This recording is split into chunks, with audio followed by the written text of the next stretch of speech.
The 540 is brought to you by StarCityGames.com's weekly sale. Head on over to StarCityGames.com/sale because this week, right now, until October 10th at 11:59 p.m. Eastern Time, there is 50% off on hundreds of Magic the Gathering products. That's right, half off. So many things are 50% off. I'm only going to read 50% of this ad, so you can take the time to go over to StarCityGames.com/sale right now to get 50% off of everything you can find. I'm serious. I gave you time. Just pause the podcast and we're going to be here when you come back. The longer you wait, more stuff's going to get gone. So go now until October 10th, 11:59 p.m. Eastern Time. StarCityGames.com/sale. Half off. Go now. What's up, everybody? Cedric Phillips here, stopping by real quick to let you know about one of Star City Games' newest podcasts, The Receivables, hosted by yours truly, alongside my partner in crime, of course, Patrick Sullivan, where the two of us discuss Magic sets, both past and present, from top to bottom.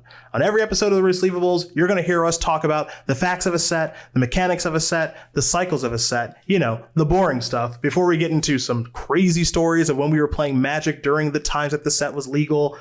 We've got a ridiculous award show where we give out awards like the Char Rumbler Award for weirdest card in a set, the Oko Thief of Crowns Award for best card in the set, and a whole bunch more.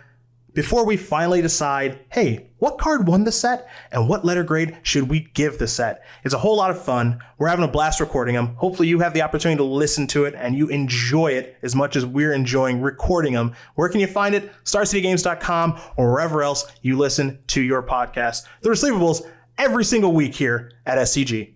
The 540 is also brought to you by Coalesce Apparel and Design.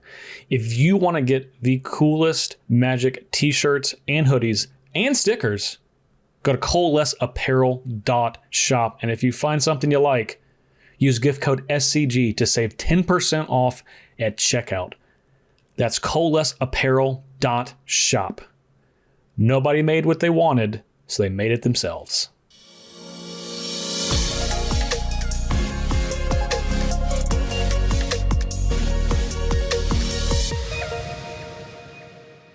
Welcome back, everyone, to the 540, the most famous Cube podcast in all of Star City Games' illustrious history.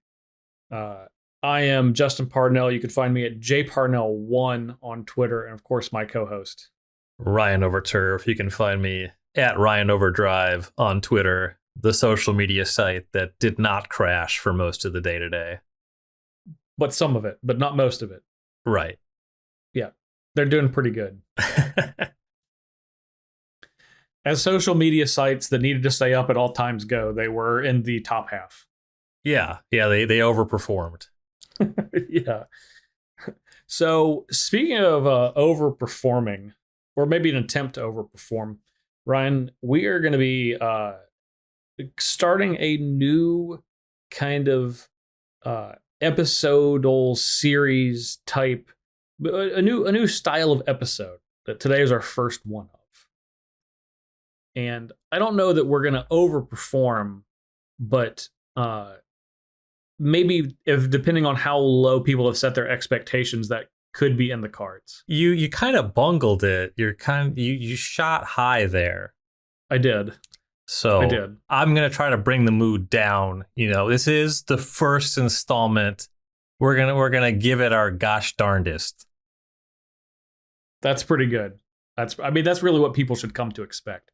So what we're doing today is we're doing a episode that we're calling The Deep Dive. And the deep dive is going to be Ryan and I going as far down as we can into a singular topic about Cube. Today's happens to be an archetype that you can add to your cube, but in future episodes, maybe it is not. Maybe it's something else. Mm-hmm. Again, this is our first one, so we'll see how this one goes. Or alternatively, we could never do this again if we underperform so significantly. It could be a shot for redemption. You know, really, there's any number of ways to justify doing whatever we want to do, but we hope you like it because we are doing at least this one. Yeah, you're already in, so just buckle up and listen. So what we're doing on our deep dive episodes is we are going to try to kind of talk about how we feel about whatever this discussion point is, and then identify how this is relevant to perhaps your cube or cubes that maybe you play with. So while this is pretty design oriented, I think that based on a lot of things that we're talking about, as Ryan and I obviously love to draft, there's going to be some angle for that as well, especially when we talk about cards and cards that are important, specifically for archetypes, which is what we're doing today. And our first deep dive episode is going to be Spells Matters. Mm-hmm. And our focus is largely about design, but I think that in listening to that, you're going to get a lot of good notes as it pertains to playing with these archetypes.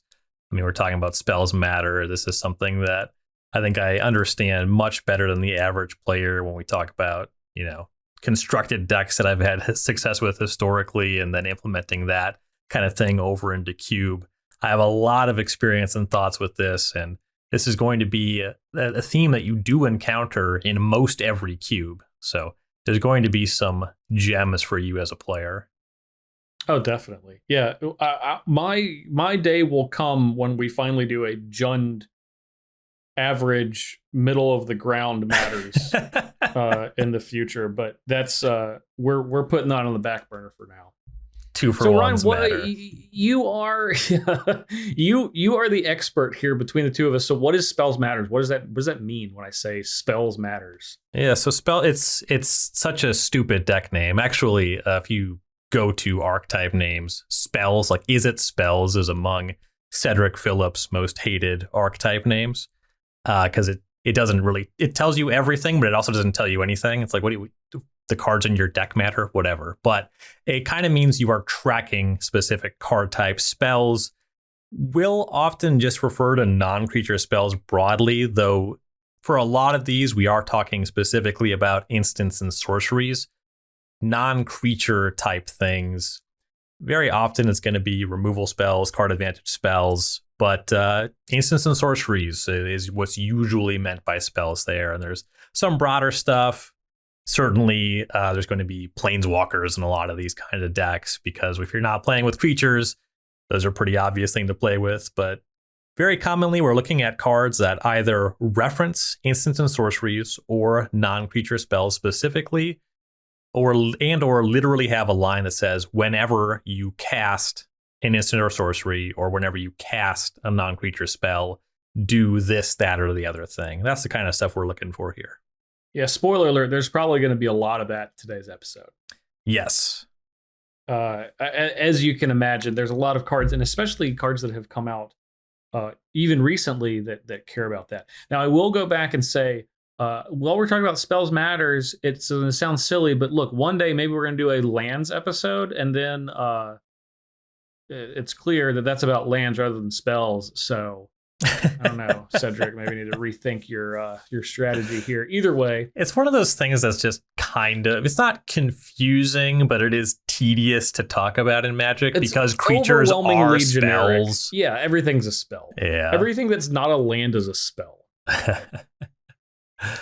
But yes, primarily, obviously, instants and sorceries. And I think probably overwhelmingly, because even though we're going to be talking about a lot of non-instants and sorceries, they all basically care about instants and sorceries with some asterisks in there. But instants and sorceries, primarily, instant sorceries matters if you are wanting to actually us. Sure, you can call it that, but it doesn't roll off the tongue quite as nicely. Yeah, that kind of fleeting one-time effect, the instants and sorceries, are more going to drive a lot of what would cause you to refer to a deck as a Spells Matters deck. Yes. So, in any of your cubes, do you have what would be considered a Spells Matters theme? I would have to try to come up with the cube that doesn't. The Artifact Tubert doesn't. There you go. And I think all of my other cubes do. Okay.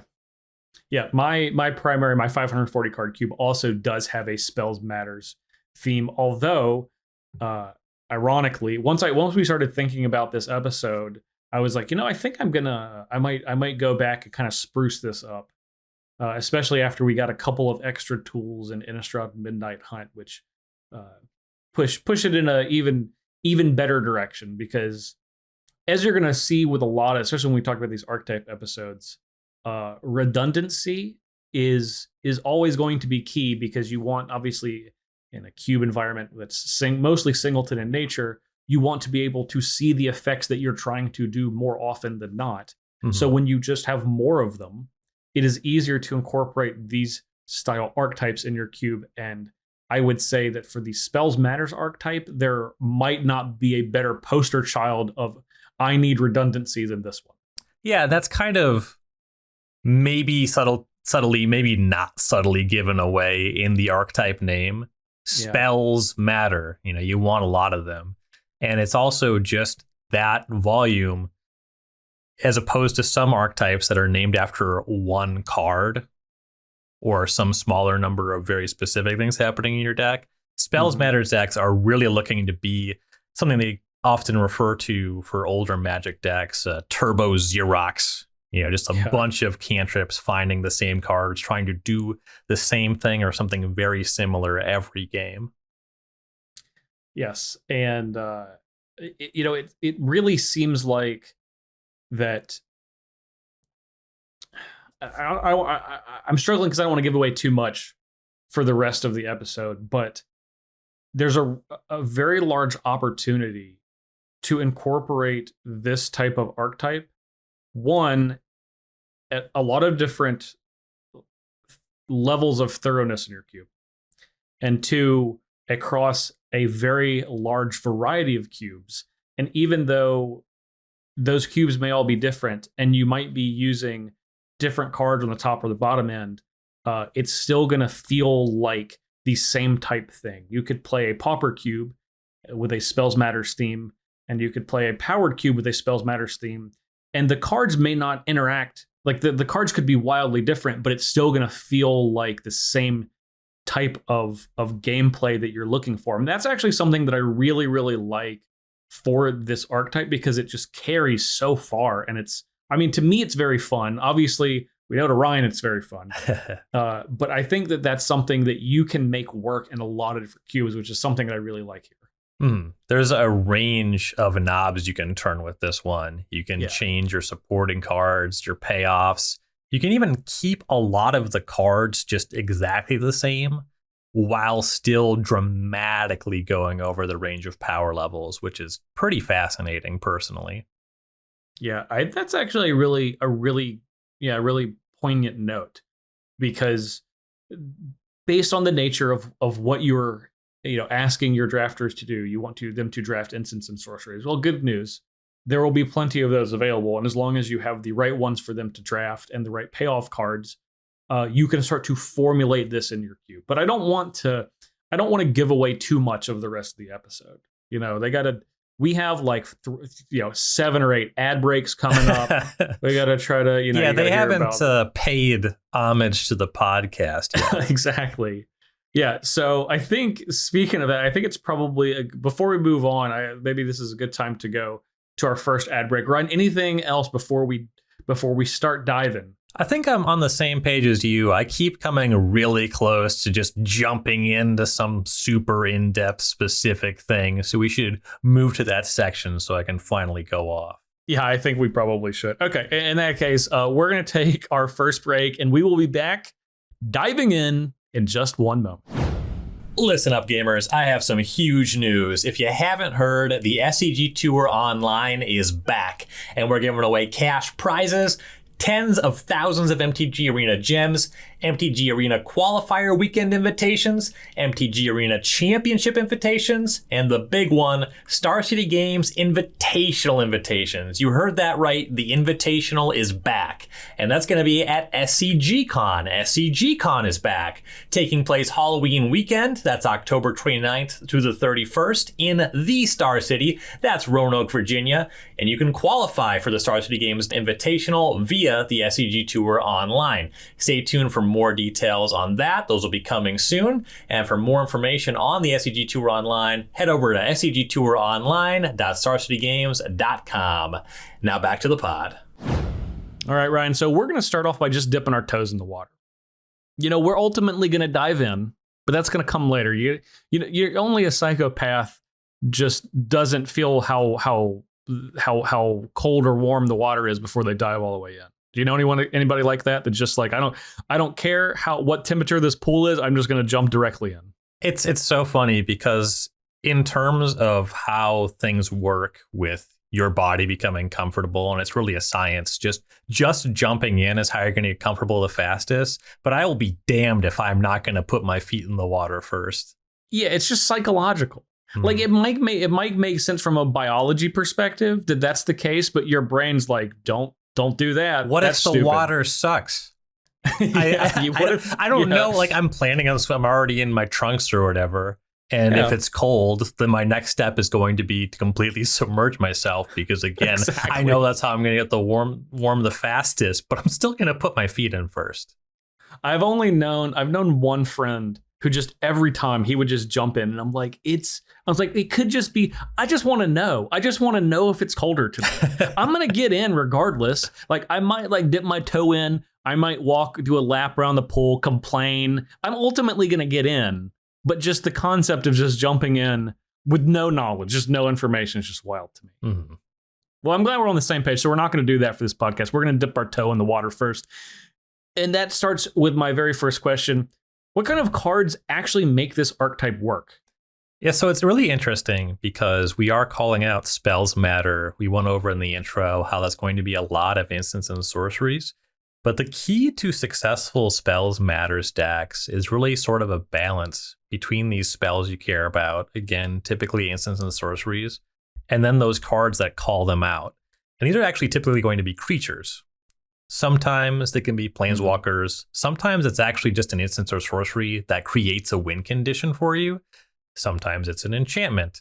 I think there's some artifacts that do it too, but it's that balance where you have enough of these cards that win the game, your young pyromancers, your monastery mentors that call out instants and sorceries, but they actually are not the appropriate type, and then the volume of the instants and sorceries to make them function and actually win games. Yeah, because you could have a young pyromancer in your deck, and your deck could be full of 3 and 4 cost instants and sorceries, and it's going to make you elemental tokens. But it's probably not going to do it at the rate which young pyromancer would greatly prefer. Right. Which is fast. Yeah, early and often. Yeah, early and often. So this is a really interesting archetype for us to start with because every color has spells, instants, and sorceries. Cubes often have cheap ones.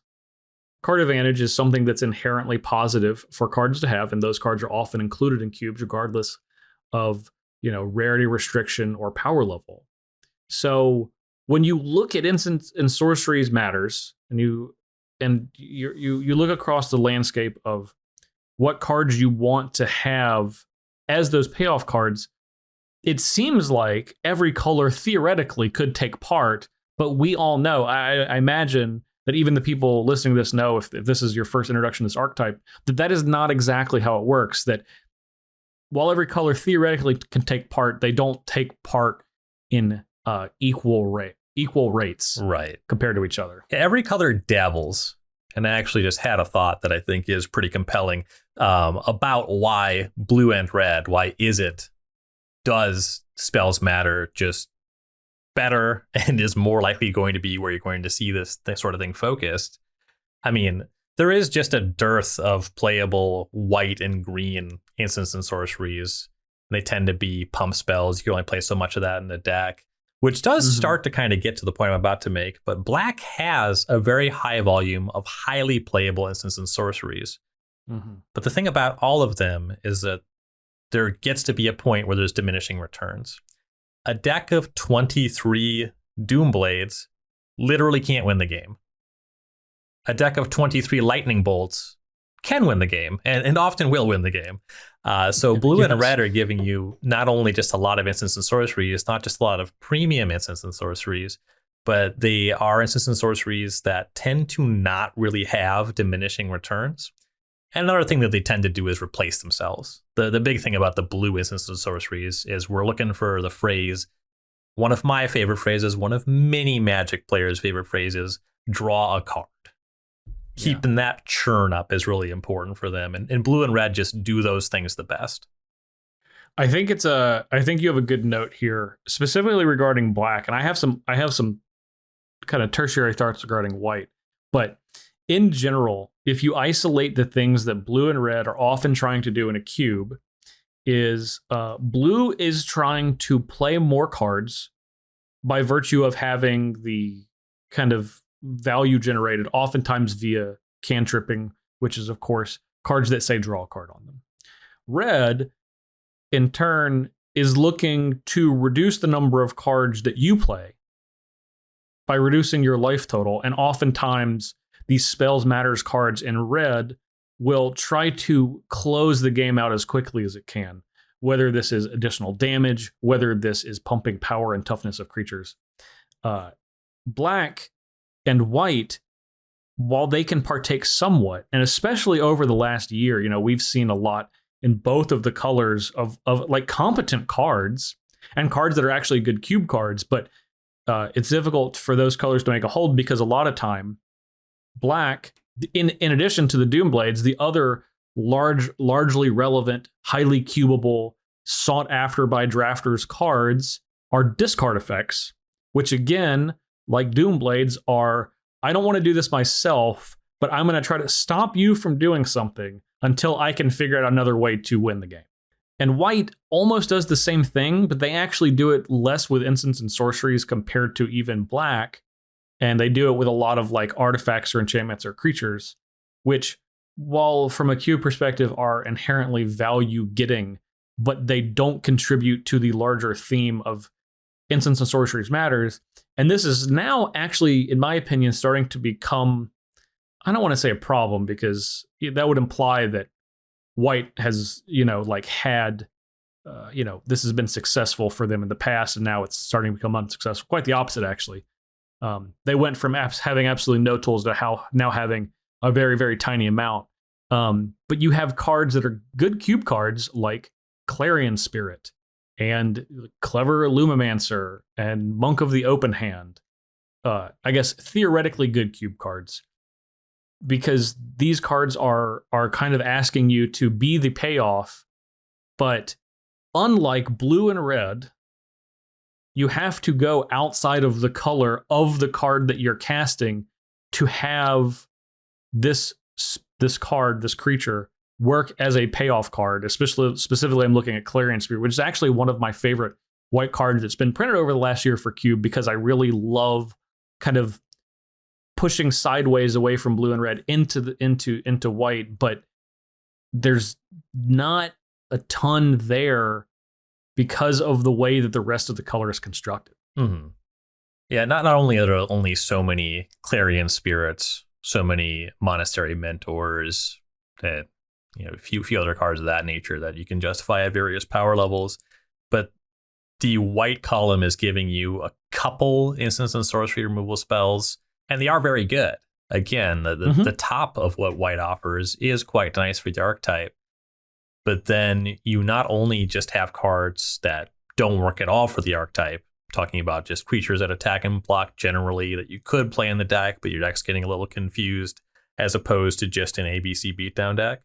But then actually many people's favorite white cube card, or in many people's top 5, people make an argument for this being one of the best white cube cards. You would never play Thalia, Guardian of Thraben, in your Spells Matter deck. It's just pushing back against what you're up to. So there's a real tension in there.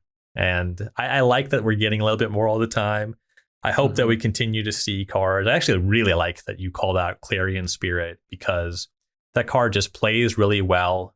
You cast 2 1-drops, a 1-drop and a 2-drop, 2 2-drops, whatever, get some tokens, but then without calling out instants and sorceries, it just plays really well with Ponder and other cantrips. So it's a nice one that could end up really working with just white cheap creatures or Spells Matters, and hopefully over time more stuff for more robust base in white for Spells Matters. Yeah, that's really what I'm hoping. And it's more, I'm actually glad that you called out Thalia, because white historically, for decades, I was going to say years, but for decades, has gone along the angle of, well, I won't have card advantage, but I'm going to stop you from having card advantage too. And we have seen in the last 28 years that has not really worked out. The card advantage wins 100 times out of 100. There is. Look, I'm not saying Death and Taxes never won a tournament. There is. I'm just saying that, you know, the stars align sometimes. There is one white creature that's restricted in Vintage, and it's not Thalia. Yeah, it's the Spells Matters creature. Yeah, so it's white has to overcome a lot of its past with wanting to not allow anyone to cast barely even one spell a turn, and then sometimes one. It's like, all right, if you get lucky, you can cast one. You know, I've seen my fair share of Ether Sword Canonus in Cube, and I even have it in my cube, but that's because I'm not trying to support like Spells Matters and white yet, and I'm more doing the artifact thing. But those type of cards, I mean, white just has quite a history to back up against, even though you're getting a small amount of tools now, and hopefully with more current white card design that we can see white start to take part in some of the Spells Matter stuff too, in the way that Clarion Spirit is worded rather than the way that, Poppet Stitcher from Innistrad Midnight Hunt is worded, where it specifically calls out instants and sorcerers, even though it's like a wink and a nod to it. Right. Yeah, that's kind of the thing about Spells Matters as an archetype. I guess the note I was about to make, I will save for the next session, but it's okay. It can show up pretty subtly. I'll leave it at that for now. Definitely, yeah. So basically, the main takeaway: what kind of cards you need this archetype to work? You need to have payoff cards. So cards that say, whenever you cast an instant or sorcery, doesn't have to specifically say that, but generally, and then cards that encourage you to do that at a high rate. A lot of times, these are your Ponders, your Preordains, your Considers from this set, or a lot of cards that maybe you can cast multiple times that are instants and sorceries. And I think for the most part, as we'll talk about in future segments, especially if this is new to your cube, focusing on just red and blue to get started is probably the way to go. But I also don't want to steal too much from his future segment, so maybe this is a good time to move on to the next one. Ryan, thoughts before we go in a little bit deeper into the pool? Yeah, I think that this note works for this section. I just want to touch on this. This is something that when we do the deep dive for archetypes in Cube, we're going to make mention of, and that is just what macro archetypes Spells Matter really supports. And this is one that can be aggressive, controlling, or combo oriented. There's a lot of creatures that make the deck work. Certainly, if you're getting into some of the 1 mana and 2 mana ones, that's going to be an aggressive deck. They're making tokens that can certainly be controlling, and a lot of spells in storm decks, and you tend to see a lot of secondary and tertiary win conditions for those kind of decks, really looking just like a Spells Matter supporting cast. So this archetype is one that you can support aggressively in a controlling manner or in a combo manner. So a lot of different ways to go about it, even though probably you're going to be rooted in blue and red for all of them. Yeah, I would say pretty much all the time. And I don't want to say, because there's going to be people listening out there that have successfully done an archetype like this in a color pair that's not specifically blue and red. Hats off to you. It definitely takes a lot of work. And I would say that if you're just getting started, that's probably a good focus to have early on. Definitely. So, yeah, but that's a good segue, Ryan. Spells Matters, this can go all over the place. Aggressive decks, control decks, decks that don't really want to interact with your opponent, inherently is something that's often very powerful when it comes to Spells Matters. So we're going to go a little bit deeper into the pool. Okay. We've dipped our toe in. The water's fine. We're ready to get in. We're not diving in yet. We're going to go waist deep. So we're going to take another break and be back in just a minute. and get into the shallow end of Spells Matters. What's up, gamers? Taking a break from the pod here to talk to you about Star City Games Premium. Now, I know many of you are already Premium members. That's awesome. You're awesome. Thank you for that. If you are not already enrolled in SCG Premium, we need to talk. You are leaving a value on the table for $7.99 a month. You get access to 5% off of Magic Sealed product, 10% off of all Magic singles, 15% off of supplies. Now, I know that I am talking to a lot of Cube owners here. I know that you're going to buy more sleeves. You know you are going to save this money right back on sleeves alone. So that's reason enough for you to enroll. But I am not done yet, not by a long shot. You also get tons of exclusive content from a fantastic stable of writers. We're talking about Jerry Thompson, Paulo Vitor Rosa, Patrick Sullivan, Autumn Burchett, Brad Nelson, Sheldon Memory, Ross Merriam, Todd Anderson, Shaheen Sarani, Michael Majors, Ryan Sachs, Ari Lax, Dominic Harvey, Cedric Phillips. The list goes on and on. My stuff, you can get that every week for free. You're welcome. But now I am asking a favor. Go ahead, get enrolled for SCG Premium. Go to starcitygames.com/join-premium. Sign up today. And let's get back to the podcast. All right, Ryan, we're ready to get into the shallow end. The temperature's fine. You know, we're comfortable. We've learned about what the Spells Matter archetype is doing. So now it's time to take a look at this archetype if you're wanting to just introduce it to your cube, or maybe take a look at your cube as it is and say, do I have some of this support already? What can I do with that? Mm-hmm. And for most cubes, I'd be really surprised, unless you've already told me a pretty specific theme, if you said there's just nothing that cares about instants and sorceries. Yeah. And a lot of that is just many of the cards that just go in Spells Matter decks and you're going to want to have around if you go deep into the Spells Matter themes are just cube staples broadly. Yep.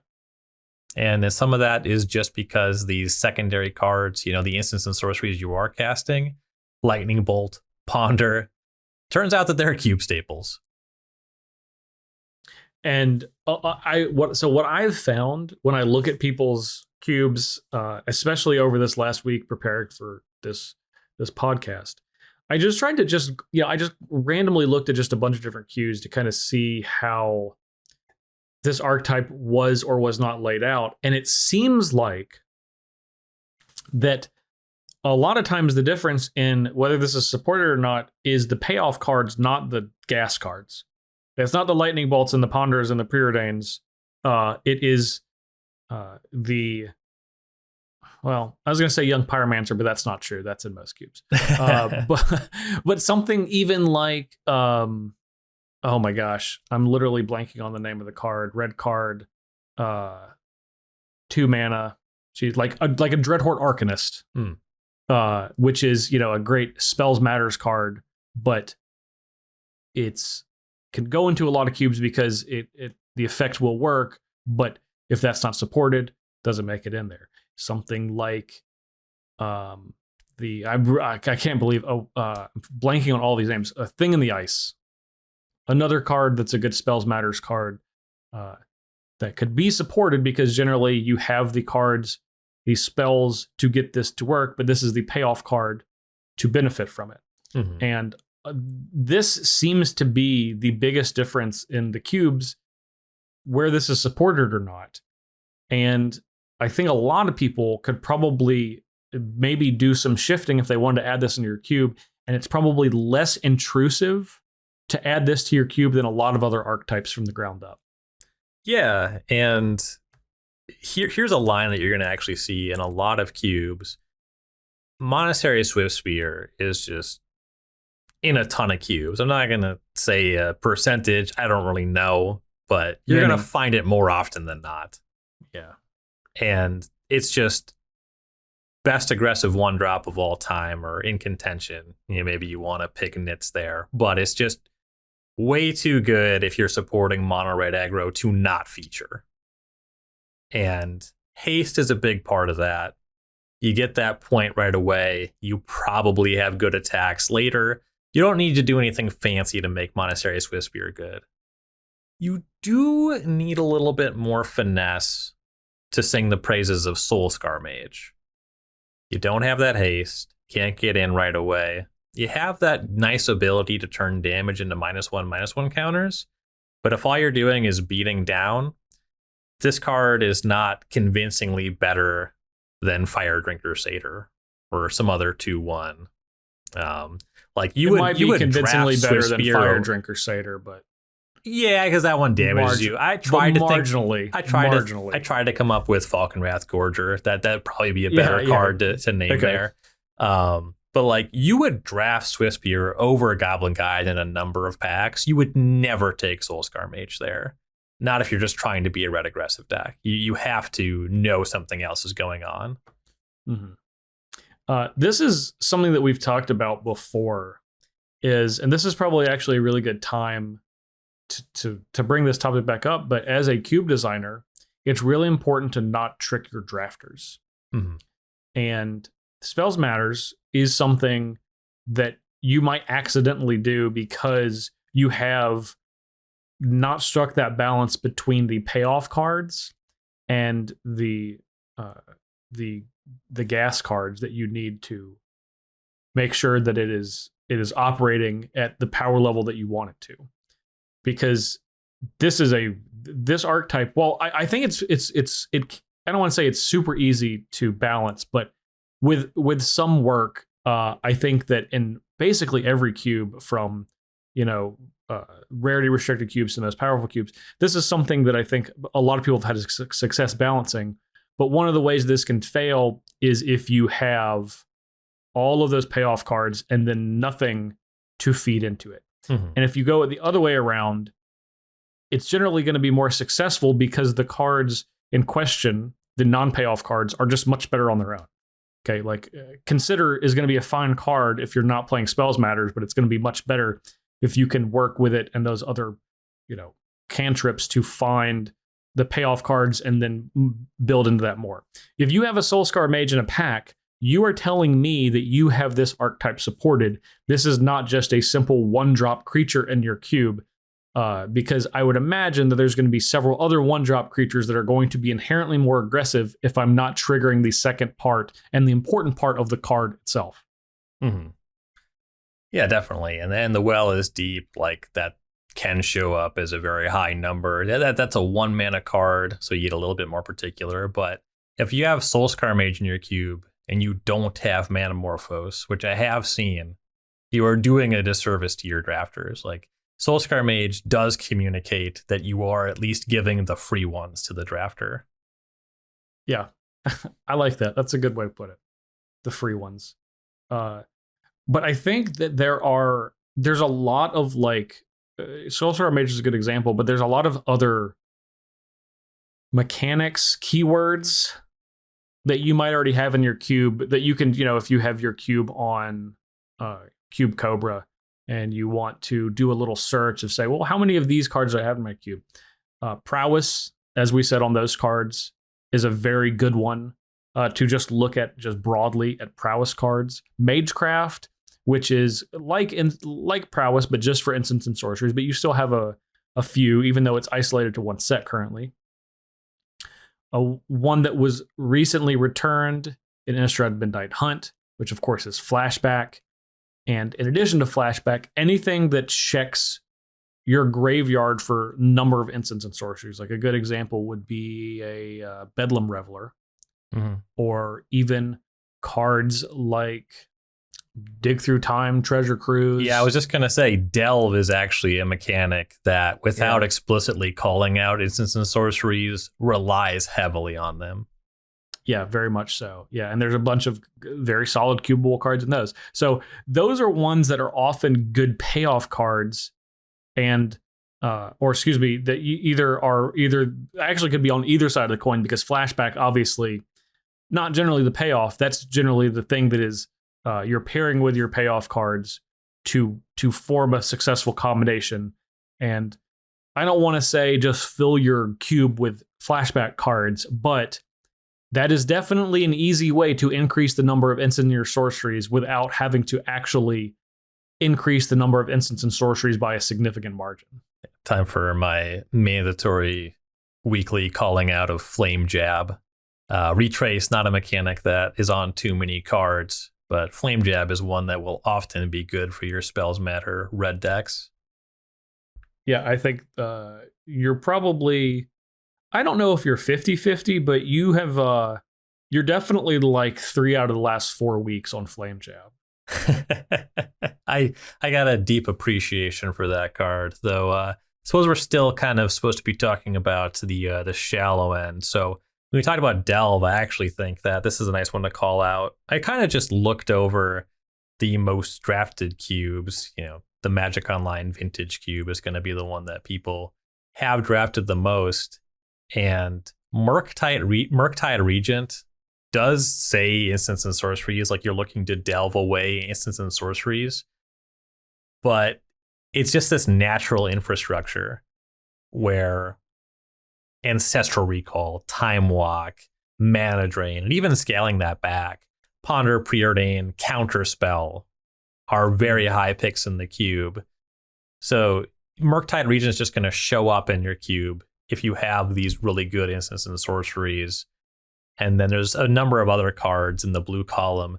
Jace Vryn's Prodigy, Snapcaster Mage. Never will you be drafting a blue deck and thinking, gee, I don't know if I have enough instants my Snapcaster Mage. Like, you're going to get them. They're just there. Like, that's just how blue decks overwhelmingly work if you're considering a card on the power level of Snapcaster Mage.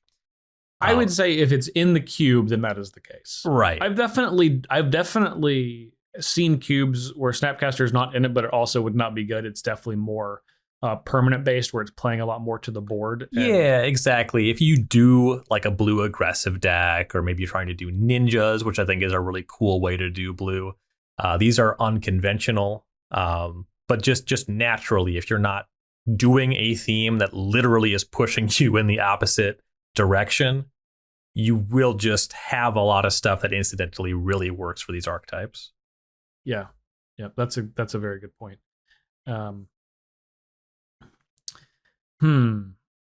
trying to think if there's any other mechanics for people to look for, I guess, for support here. I think that is a Delirium is kind of another one that's like that's kind of sneaky, that cares about instants and sorceries. It tells you that it cares about instants, sorceries, and then 2 other random things. But a lot of times the instants and sorceries are helping you get those things into your graveyard in the first place. Mm-hmm. And there's not too many Delirium cards hanging around in blue and red. There's a couple after Modern Horizons too, but yeah, actually probably the most cubed ones. At least they will be over time at this point. But yeah, which of course are Dragon Rage Chandler and Unholy Heat, I believe, are the 2 winners in that regard for cube and blue and red Spells Matters archetypes. Right. Yeah, but this is honestly, Innistrad Midnight Hunt is a pretty good time to go about adding this to your cube. Maybe if you just want to, like I said, kind of just get in slowly, because there are a number of instants and sorceries mattering cards that are in this set in both of those colors. And fortunately, that is kind of the 2 color pair limited mechanic in blue and red is instants and sorceries matters. So you have, Festival Crasher, which is similar to Kiln Fiend, in that it pumps its power whenever you cast an instant or sorcery. You have Flame Chandler, which we talked about a couple of weeks ago in our Innistrad Midnight Hunt review, that fuels casting more instants and sorceries. We talked a lot about Lear, Disciple of the Drowned, the mythic rare that gives everything flashback. Obviously, flashback is quite good. Memory Deluge, which is probably one of the very best cards in this set for cube in general, which is a blue card that also has flashback that helps you look at additional cards. This is not one that is, it's not certainly not a cheap one, but this is just, any card with flashback I always feel like is worth mentioning.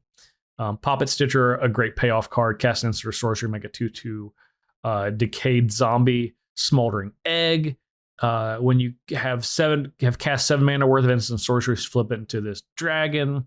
Thermo Alchemist and Delver of Secrets are both great reprints that care about instants and sorceries.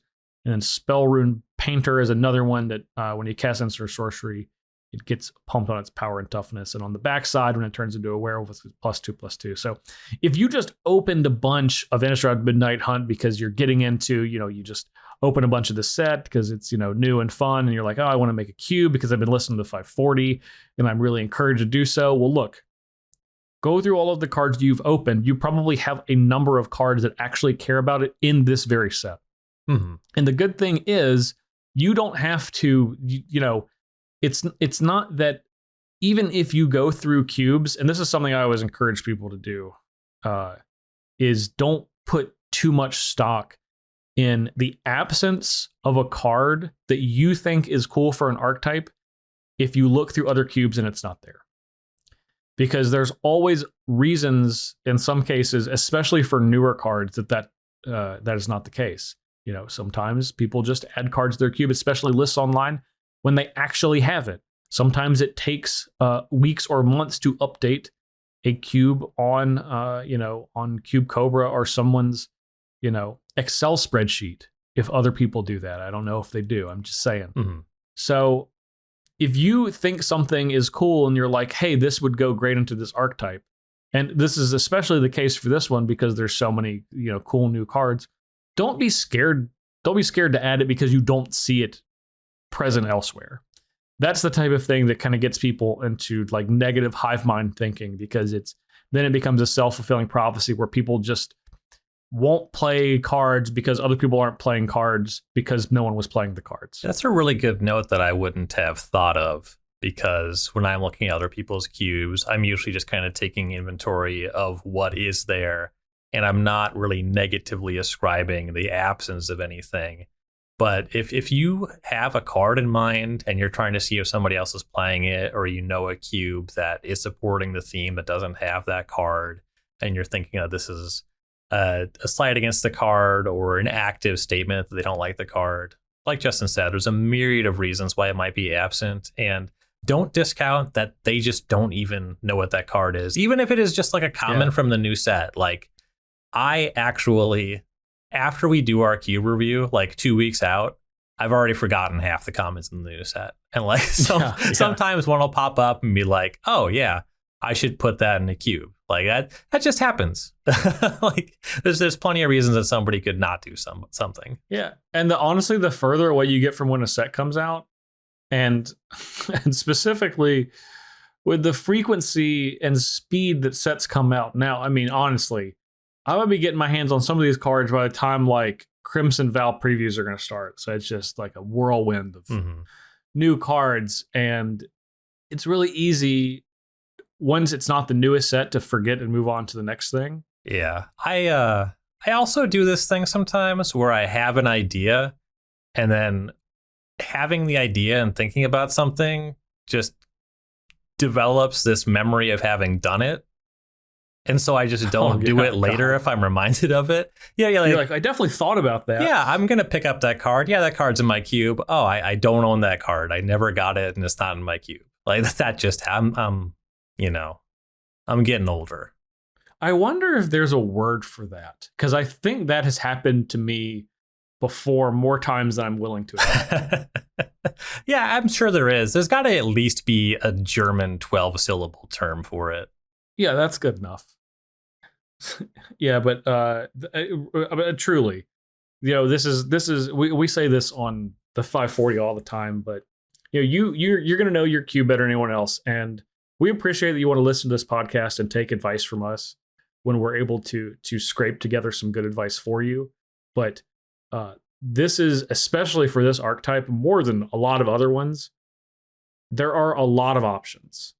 And just because you found an option because you were doing a Scryfall search and you just searched instant or sorcery and then in colors, and you came across this card and you don't see it anywhere, don't be afraid to add it. Okay, especially if it's an older card. That doesn't mean that it's not good, but the internet and websites that collect, deck lists and cubes and data like that tend to put the lesser played cards kind of in this dark corner Mhm. where you don't see them as much because numbers say that they appear less, and doesn't mean that it's bad. It just means that people aren't thinking about it, and you have the ability to be a little bit more creative, and I encourage that as a cube owner to another fellow cube owner. Add those sweet cards in, because one of the most rewarding things is when, especially in a known archetype like Spells Matters, if someone comes across a card and they're like, I don't think I've seen this card before, and then it turns out really sweet, that's an awesome cube moment for that person, and you should pat yourself on the back for making it. For sure. Also, if you don't see a good blue and or red card in one of my cubes, it's going to sometimes be the case that the blue and red cards, or like the blue and red decks in my cubes, just outperformed every other color combination for too long, just because that just happens to me. And, you know, I, on some level, believe that they are just the best things to be doing in singleton Magic or in Magic across many formats. But also, like, I just kind of scale them back sometimes. And that's not necessarily going to hold true in your play group. You know, personal bias, which is kind of the subtext of everything that I'm saying right now, is going to impact how your cube plays. Yeah, I mean, that's going to be the case for everybody. Exactly. All right, Ryan, any other notes while we're in the shallow end here? I think that is just the big note here is your cube might already be getting into some of this stuff. You probably already have Spells Matters going on, at least in the volume of instants and sorceries, if not the payoffs. And you're probably not that far off from at least getting a little bit further and putting just a couple cards that call it out and seeing how that goes.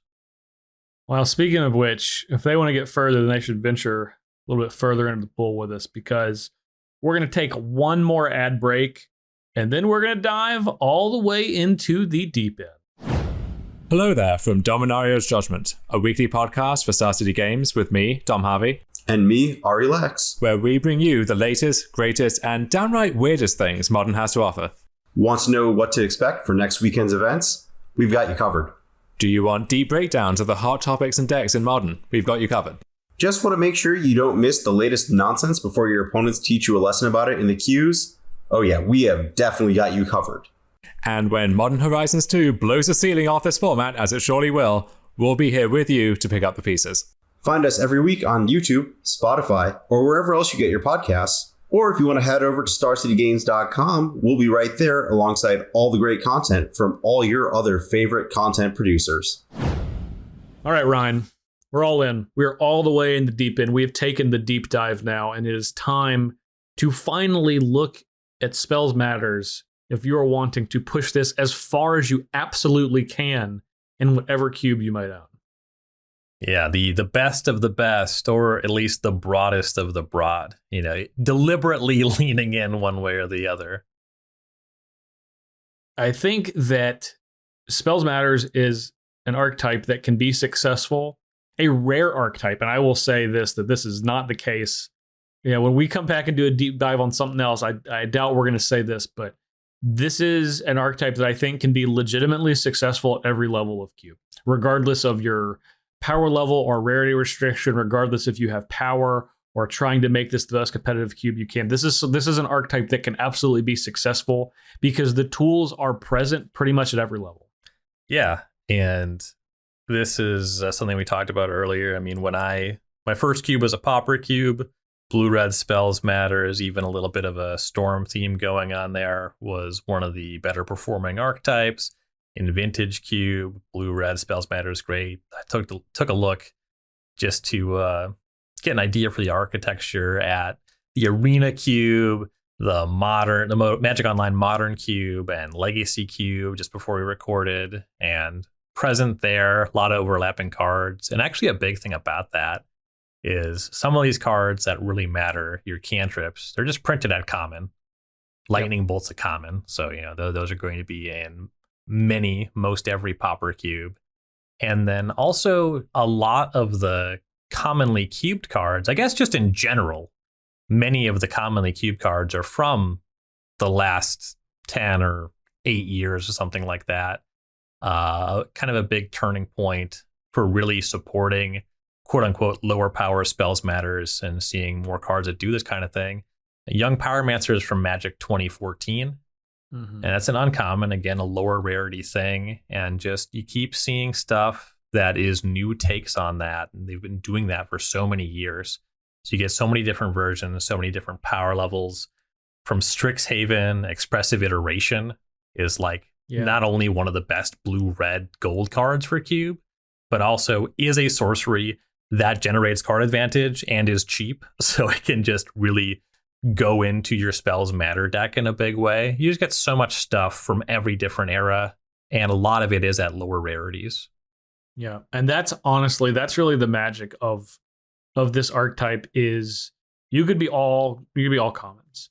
You might miss a lot of the bigger, maybe the wider spanning payoff cards, but you do have access to all of the high stacking payoff cards. I guess if you're not going wide, you're trying to stack high. Things like Kiln Fiend. We just talked about the new red card Festival Crasher. And there's a lot of, especially in red, all at common, that will give you a bonus or are prowess adjacent cards that can really allow you to push aggression there. There's a lot of other cards. This is one of my favorites, and a card I talked about recently, Luterial Core, which is not inherently a Spells Matters, but it helps you at lower rarities fill your graveyard really easily with cards that are maybe more expensive, or the cards that have flashback to continue to do the thing that you want to do, which is cast more spells, and that's another thing that gets you there. Like Ryan said, there's a huge amount. I don't want to say a percentage either, but just a huge amount of these cards all are at commons. And usually for these Spells Matter theme, you want to push especially like the blue cantrips and the cheap red damage dealing spells, even something like, beyond Lightning Bulk, even like we talked about, Unholy Heat, but even like a Burst Lightning. I think that Galvanic Blast. I think Firebolt is a big time cross Firebolt's cube, a great one. just all star for Spells Matters. Yeah. That's a great one. You can play it early. It's a spell for free. You don't have to. Free being flashback in the graveyard later. And yeah, all of the cantrips. Ponder, Preordain, Sleight of Hand, Portent, Consider, Opt, Brainstorm, even though I don't think Brainstorm's very good, but it is in this archetype.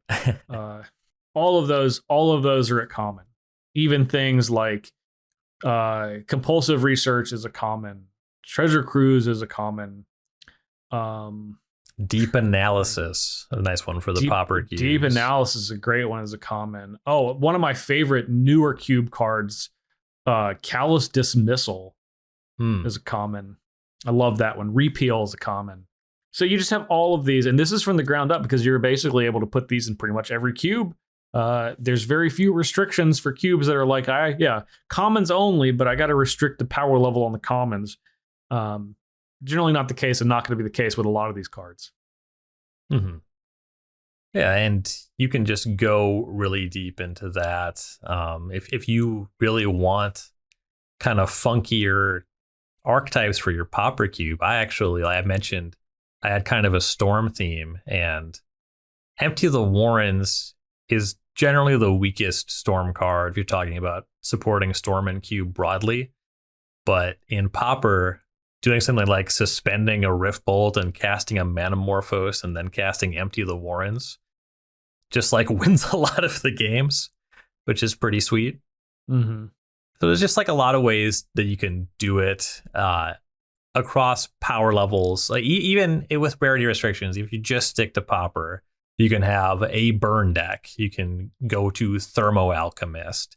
You can make it care a little bit more about combat and do Kiln Fiend. You can do both of these things because these are also just cards that kind of seamlessly play the part for a mono red aggressive deck. So they can show up there. And that's another thing about Spells Matter. With so many of these cards both being available for cubes across rarities, across power level, they're just around.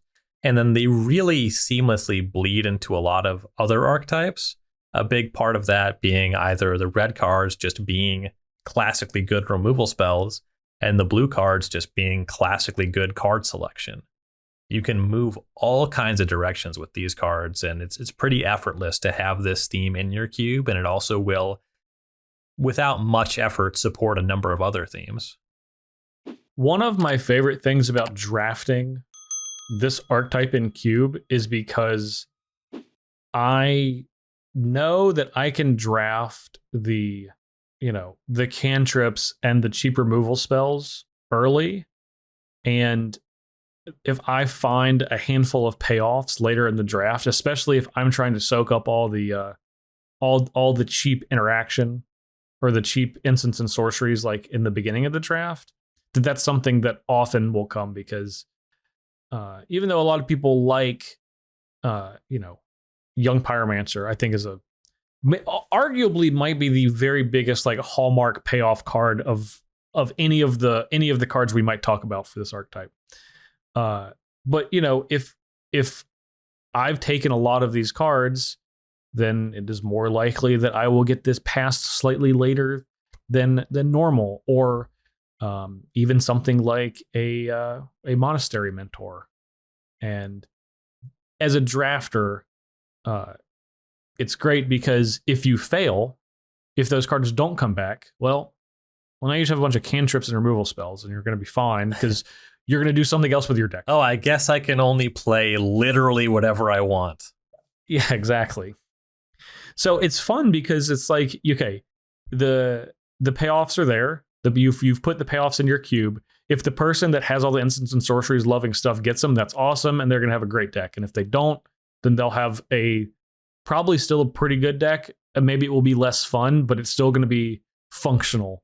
And that's always a really good thing to remember is what is the fail case for including this archetype in cube if someone tries to go for it and it doesn't work out. Mm-hmm. And instant and sorcery matters, spells matters. This is a really easy one to do because it's not really too bad if something doesn't work out for the drafter. Right. Yeah, the realistic fail case would be a deck that has a lot of creature payoffs and then not very many instants or sorceries.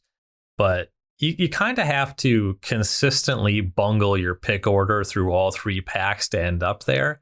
It'll happen, maybe now and again, but it's a very rare fail case. And there's so many upsides even when you do kind of miss the archetype. Yeah, very much so. Okay, so what cards in each level of, I guess, of type of cubes pushes this archetype over the top to make it like, I don't want to say like supercharged, but more powerful? Honestly, these are going to be probably really common cards, but still. Yeah, like a lot of the cards that really do just put the best spells matter deck over are just intrinsically good cards. You start at your Pauper cube, just like the spells matter deck that has Ponder and Preordain.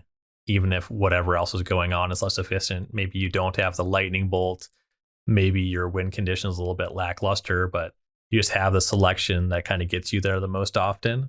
Those cards are going to be huge drivers, assuming a pretty robust range of win conditions.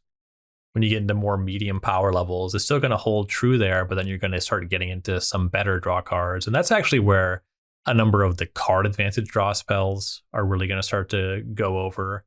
I think Chart a Course is a pretty substantial one when you start getting into uncommons. Mm-hmm. And that's that kind of stuff where if you do have a creature, maybe it's Delver of Secrets, maybe it is Young Pyromancer, but stuff that can attack and let you get the draw to with Chart a Course, that starts to really put you over. And when you get into uncommons, Expressive Iteration, just a really clean 2-mana 2-for-1, really kind of makes your deck shine. And then when it comes to like the Delvers and the Young Pyromancers, it is more important just to have a second one if your opponent kills it than to try to fight over it. I have been really disappointed and not surprised to, over the years, see a lot of legacy players lose the game after using a Force of Will to protect their threat. It's very similar texture for Cube. Like, more often than not, you do just want to set up with a different threat and your cantrips will get you there. And then when you go all the way powerful, you start getting into really big nonsense. I mean, you go into Powered Cube. Obviously, you want Ancestral Recall, Time Walk, and like Snapcaster Mage is going to be one of the better cards in your deck. Yeah. And some of the combo payoffs start to really get there. And it's a little ambitious to really try to line up a good Monastery Mentor deck. But when you do draft a good Monastery Mentor deck, that one is actually just deranged. That one is just unhinged powerful when it does its thing. Yeah, there's not many. I mean, I would say that it's probably the best payoff card in Magic for this archetype. Mm-hmm. And it's in white, but I guess, as maybe someone that has not played Eternal formats too much, I'm here to tell you that this is a card. If you're into the blue and red or just one of them, and you're trying to do the spells matter stuff, and you come across a Monastery Mentor, it is worth trying to figure out how to cast it in your deck. Mm-hmm. And because, as Ryan said, it's just absolutely nuts power level. It also has, assuming that you have some cheap spells you can cast the same turn or some free spells, it has sort of a 2-for-1 fail rate nature, where if your opponent does use a removal spell, well, if you do have a free counter spell and is Force of Will, even if they just kill it again, you at least made another token. So now we're talking about your threat doing the things that all the best cards in the other builds did. It's a 2-for-1 or more. So that's why the Mentor is so powerful. And you do see a number of other cards, Talryn, Sky Summoner, Docent of Perfection, and of course some of the other cheaper ones. Monastery Mentor we talked about, Poppet Stitcher we mentioned before. The black one from Strixhaven, Sedgemoor Witch is another solid one that can make some tokens. You do get a decent amount more power out of those token makers, though when you get to the higher mana costs, with Mentor being an exception also because of prowess, because the tokens even start to attack for huge amounts of damages as opposed to just 1/1s. But stuff like Talryn is kind of a cooler, lowish power level way to support the threats, because tapping out on 4 mana is kind of a huge tension point where everything kills a 2/2. But if they don't, you are in really good shape. So that's kind of a cool way to balance spells matters too. Yeah. Another one that is similar to Talryn, but maybe you don't have rares and maybe it's just common uncommon, is Murmuring Mystic. Yeah. I think for those cards is actually for those cubes is actually a really great stand-in for that, because even though it only makes 1/1s, it has the magical 5 toughness, which is incredibly difficult to kill, as opposed to Talryn having 2, which basically everything kills if it sneezes on it. Yeah, there's a real argument for putting Murmuring Mystic over Talryn, even if you include rares, just because a 1/5 is much more difficult to deal with.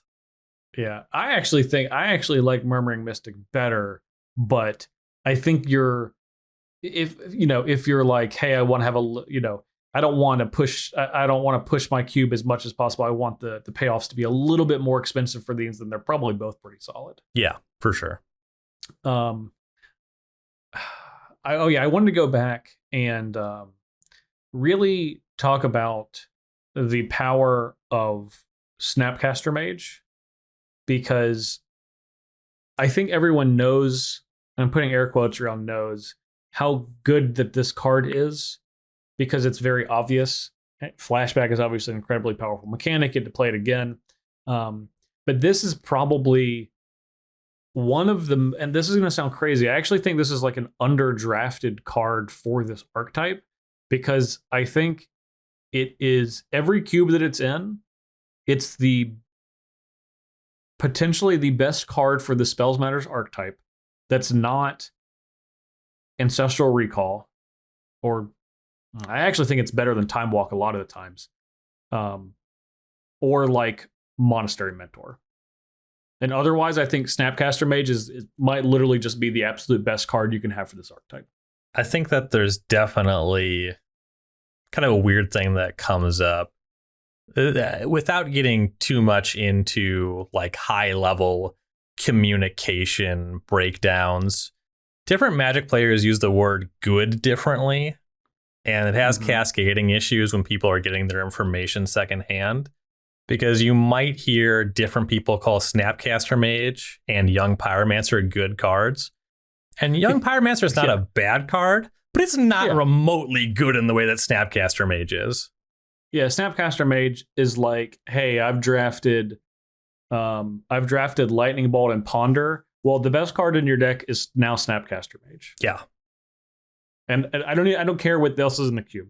If Snapcaster Mage is in the cube, unless it's, again, a piece of power that's an instant or sorcery, or just in general, it's probably Snapcaster Mage is the next best card you could hope to draft.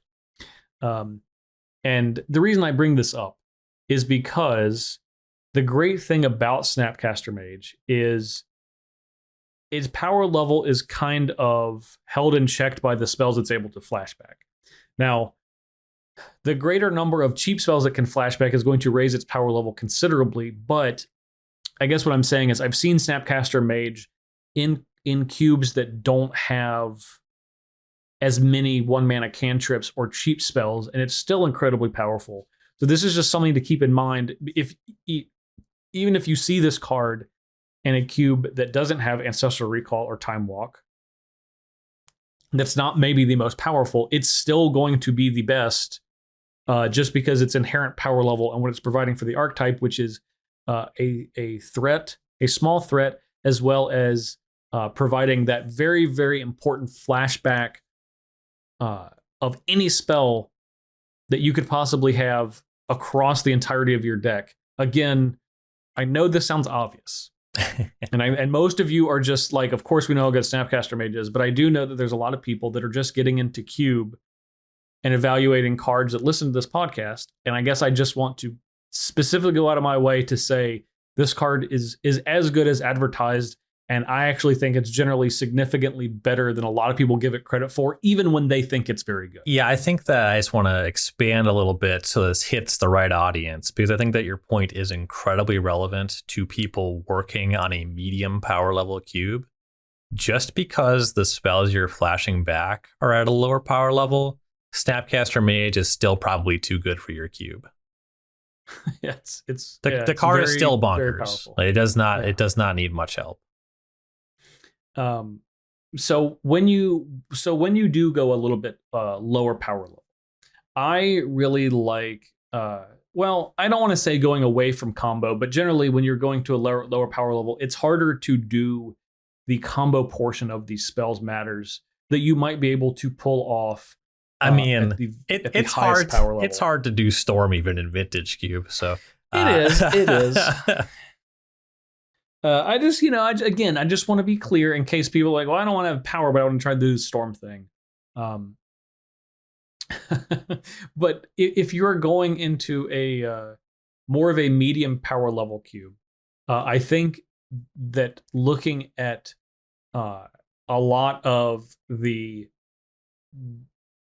payoffs as something that is still present, but, and this is going to sound weird, but I think this is kind of what keeps this archetype in check.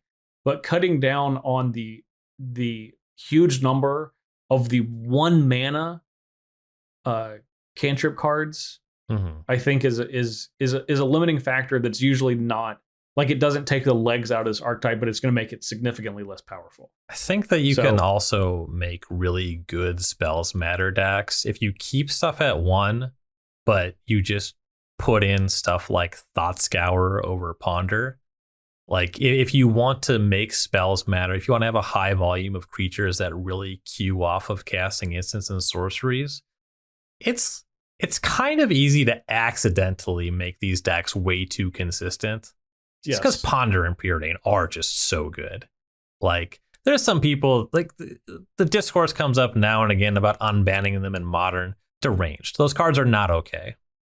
And, like, they're fun to play with in Cube, but you might find these decks winning way more of their matches than you might think they would at a glance on paper if you keep the most powerful cantrips and the most efficient threats to them.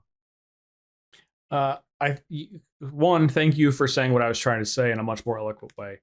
Two, I absolutely agree with that, and I think when a lot of people look at cube decks that are successful in their cube. So maybe you're someone that after every draft you look at all of the 3-0 decks or the 2-1 decks, and it's really easy to gloss over Ponder and Preordain and Opt and Consider and Sleight of Hand and cards like that, because they don't stand out, because they're not the game-winning cards. They're not the cards that are acting in the moments that win the game. Mm-hmm. They're not planeswalkers. They're not creatures. They're not big sweepers. They're not, game warping enchantments. But because of the consistency they provide, they do it in a very, very, very sneaky way. So reducing the power level, as Ryan suggested, I absolutely can co-sign on. And the good news is there's a lot of options, because there's a lot of 1-mana cantrips.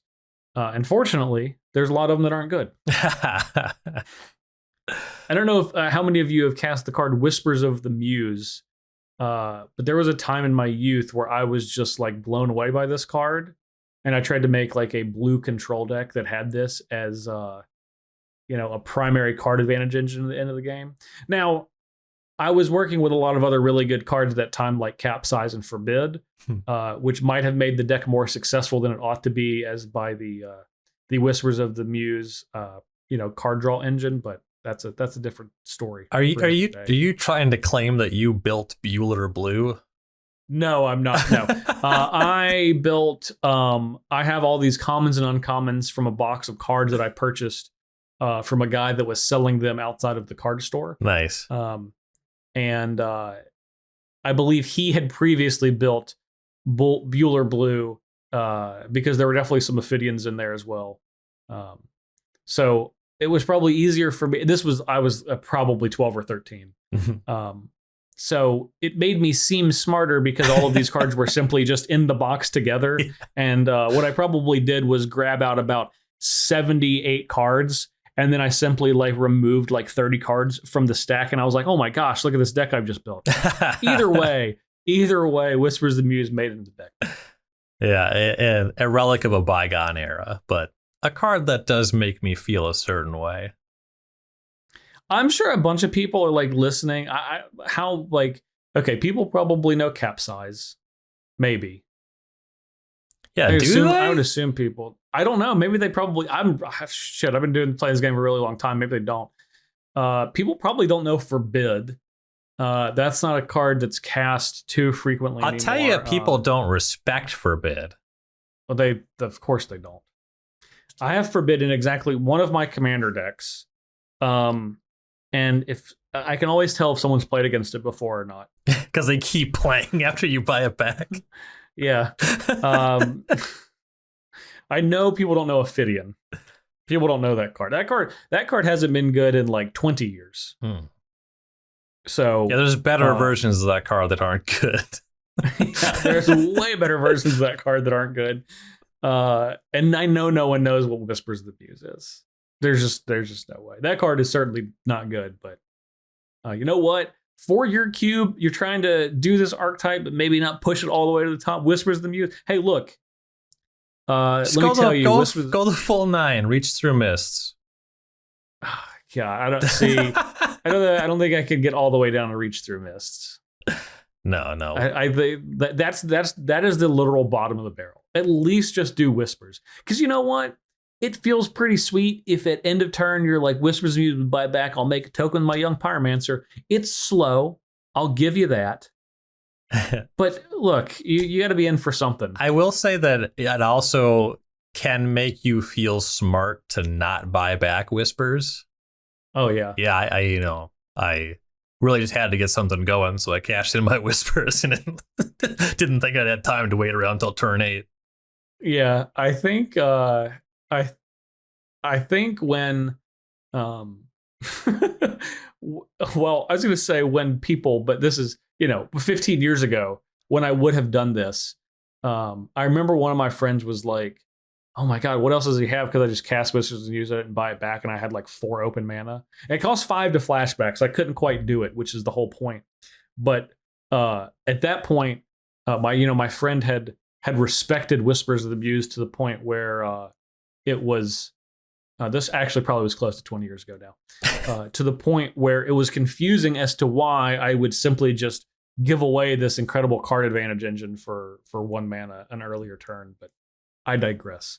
This is never did I think that and I knew we were talking about Spells Matter today. I didn't even think I would bring up Whispers of the Muse, nor would I talk about it for 3 minutes. So probably time to move on. Anyway, I think the initial question I asked is, what are the most powerful cards in this archetype? And I will say that Whispers of the Muse is not one of them. No, yeah. It's kind of weird when you point that out because, we ended up kind of the exact other side of the spectrum there. We did. So I think my last question is, what is and this is a question I want to make clear that I want to pose this question every time that we talk about an archetype when we do a deep dive. So this week, this question might be incredibly easy to answer, but it might be more difficult later. What is the degree of difficulty for including this archetype in your cube? So let's land in the future. We're going to do a scale of 1 to 5 or 1 to 10. And like the degree of difficulty here is a 1, no matter what the no matter what the scale goes to. But whether that's a 1 out of 5 or 1 out of 10, maybe we'll hammer that home later. But basically, as long as your cube isn't really strictly about something else, you'll probably end up here accidentally, and with minimal effort, you will have a coherent and playable Spells Matter deck. That's really my favorite part about this. You can kind of just, like if you listen to this podcast and you don't feel like you have this support in your cube, take a look at your cube list, and there's probably, between 5 and 10 cards you can move around to like really like fully fledged supporting this. And I think that that's really cool. Yeah, for sure. And again, you see so many of the same cards. You'll see Young Pyromancer in a bunch of cubes. You'll see, of course, the cantrips, the cheap red burn spells, and just with varying degrees of support, and blue and red decks that are like 10 cards off that just play really differently, which is one of my favorite things about Spells Matter. Yeah. And we talked a lot about the blue cantrips. Don't be afraid to just add some of the red ones, even though they're not as good, but even something like Manamorphose that Brian brought up. We haven't said the word Faithless Looting on this podcast today, but that's also another very good one for these archetypes. Yeah, and that gets into a little bit of how you want to overlap with other archetypes, like Faithless Looting and a number of other just cards that discard a card. I mentioned Chart a Course is a really good just spell for aggressive Spells Matter decks. Even if you discard the card every time, that card is still pretty strong. Mm-hmm. And then you just kind of get into naturally instants and sorceries as discard outlets. One of the better ways to do it. So that's going to be on the high end of power level, a Reanimator thing. On the low side of power level, maybe you want to do Madness. And when your archetype is defined by instants and sorceries, you can actually bleed into all kinds of territory with Spells Matter, which is another thing that makes it so easy and how it can so seamlessly fit into so many cubes. You were talking about Delirium earlier. Of course you can do Spells Matter in Delirium. Some funkier ones. I like Grow. When I talk about a card that hasn't been good in a long time. Yeah, I was Quirion Dryad. Dragon's Guard Elite is a pretty serious upgrade there, though. We talked about a number of mono red aggressive cards. Runaway Steamkin. That's a nicer red aggressive card that, if you want to cast a bunch of red instants and sorceries like that, that card can play pretty dang well with an expressive iteration, assuming it's not getting killed. But plenty of stuff you can do with Spells Matter. Yeah, I think that's the first green card we brought up is Quirion Dryad and then Dragon's Guard Elite.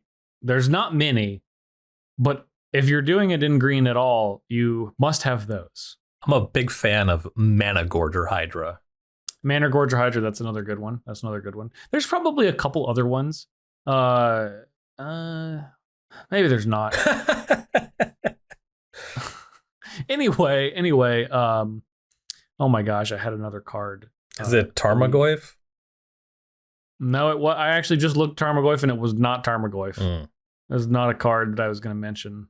Tarmogoyf, the original Delirium creature, even still, I mean, it's fine.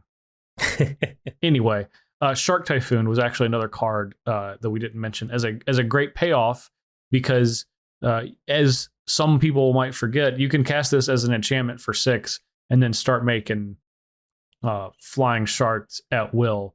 Even casting a bunch of cantrips and making a bunch of sharks off, that's still pretty sweet. And of course, even though it doesn't trigger anything because you're not casting the spell when you cycle it, a card that frequently goes into those type of decks, and I think that's a card I would definitely want to add if I'm making a blue-red spells matter portion in my cube as well. Mm-hmm. Yeah, especially if, I mean, Shark Typhoon is just a higher power level card, so yeah, it's just really easy to justify having that card in your cube if you are going towards the higher side of the power spectrum, and does sort of incidentally just work in spells matter. You cycle it a lot more often than you cast it, but you play it in the deck either way. Definitely. It's just a sweet one whenever you do get to cast it. Whenever you draw it and you're like, I have 8 mana. That's also one that is really choice with Force of Will backup. Yeah, it's a brutal one. Oh, and now I remember the comment I was going to say earlier when you're like, oh, so many legacy players. I've seen Force of Will, they're defend their young pyromancer, and I was going to say, Ryan must have played against many, many less Chalice of the Voids than I have. Because sometimes matchup, you just cast down, a spell if they allow you to. So this is like, you get that threat down, and you're like, this is my shot. I definitely cannot let this go. Yeah, I was this thinking, might be the only one I can have. The matchup that comes to, I just kind of have a mental block around Chalice of the Void existing, which is actually better, similar to that Simpsons scene where Sideshow Bob keeps turning and stepping on a different rake. Like every time I'm reminded of Chalice in the Void, I just get beamed in the face. But I was thinking more like playing against blue-white decks and like forcing a Swords to Plowshares and then just sinking in your chair when the Terminus is miracled. Yeah, which happens a lot. I just think oh my gosh, I've countered so many kill spells on my Delver and Young Pyromancer because I'm yeah, it generally makes more sense if it's a Pyromancer. I was talking about specifically Delver. Okay. Yeah, Pyromancer, look, you just gotta do what you gotta do sometimes, okay? Oh yeah, it doesn't always look pretty. Yeah, those decks are here for a good time, not here for a long time. I didn't even think you're allowed to play Delver and Pyromancer in those decks before. Now you just have to. Now it's just like the Modern Horizons 2 theme deck. Yeah, you gotta play Ragavan, and you. I think you have to play Urza's Saga. Probably.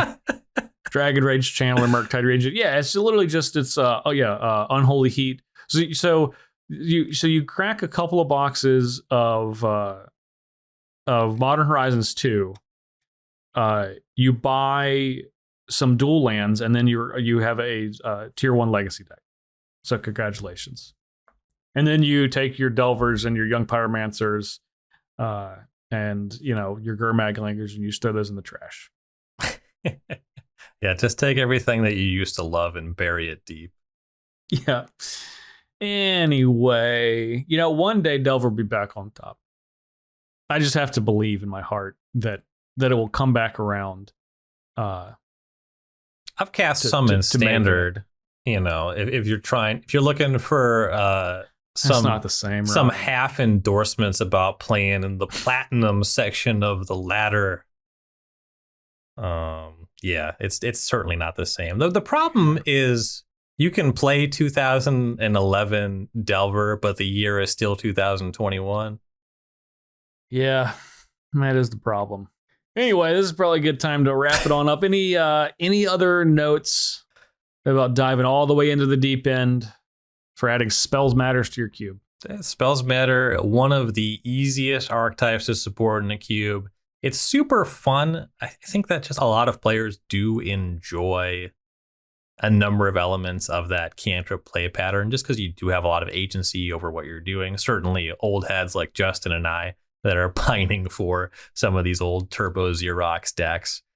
And the caution, at least if you have my biases and preferences, it is going to happen sometimes or every time that the blue-red deck does, or the Spells Matter deck does outperform a number of other archetypes.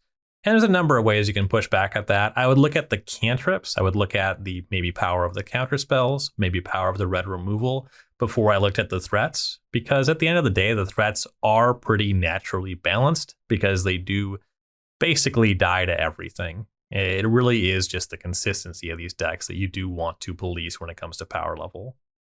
Yep, that's a good note. And the last thing I will say is, please let us know if you liked this type of episode. In addition to just, listening to it, for us to go back and do this for another archetype or another topic, we would love to hear from you, to hear what you liked, what you didn't like, so we can make adjustments going forward and try to make the best podcast that we can. Yeah, and if you have a topic you're looking for a deep dive on, me being presumptuous, assuming you did like this, how would you like to see? What would you like to see this cover in the future? Yep. Excellent. No. So with that, if you want to subscribe to the 540, you can do so on Apple Podcasts, Spotify, Google Podcasts, Amazon, Stitcher, YouTube, your local podcast app, wherever you're listening to right now. And of course, in addition to leaving those comments, tell us what you liked, didn't like, what you want to hear in the future, you can leave us a review in a lot of those places, and we would love if you did. You can follow me at jparnell1 on Twitter. You can find my other podcast, Think Twice MTG, which we talk about magic and pop culture every week, anywhere you can find this podcast. And of course, Commander Versus, where I play Commander live in paper, not on a machine with other human beings, which is really my favorite part. We're back in the studio. I don't know if you know that, Ryan, or if you've ever heard of Commander Versus before. I have heard of Commander Versus before. Actually, a friend who plays or used to play casual Commander at Lodestone found out I was going to Roanoke for some invitational weekend, and he wanted me to bring a playmat so I could get Stephen Green to sign it, and I did not do that. But that is all to say. Probably for the best for everybody. Yeah, I have heard of your show. Okay, great. So you can find that on YouTube at Star City Games. Ryan, what about you? What you got? You can find me on Twitter at Ryan Overdrive, and my articles weekly on StarCityGames.com. Last week, I did my overview for the Alpha Core Set Cube, which was the Spotlight Cube for a week on Magic Online. That is now down at this point in time. And if you go over to the website, you can find out whatever my article was this week. But you got to go to the website to find out. And whenever those Spotlight Cubes show up, I do my breakdown for those. I do have a number of my own plans in my back pocket, but the only way to find out what I wrote about is to click. Click I will. We want to thank all of you very much for listening. Again, let us know what you liked, didn't like, what you want to hear in the future from this type of episode, and we will do our best to accommodate. Thank you, Ryan, as always. Thank you all very much for listening, and we'll catch you next time.